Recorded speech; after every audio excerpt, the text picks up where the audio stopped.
ప్రపంచంలోనే అతిపెద్ద ఆధ్యాత్మిక ఉత్సవాలలో ఒకటైన జగన్నాథ రథయాత్ర గురించి మీకు తెలుసా?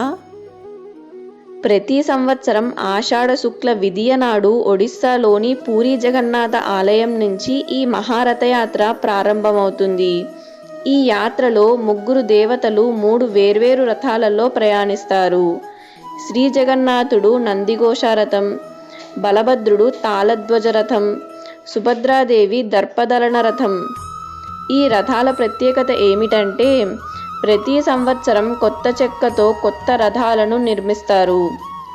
అంతేకాదు ఈ రథాలను వేలాది మంది భక్తులు స్వయంగా తాళ్లతో లాగడం ఈ యాత్రలో అత్యంత పవిత్రమైన సేవగా భావిస్తారు.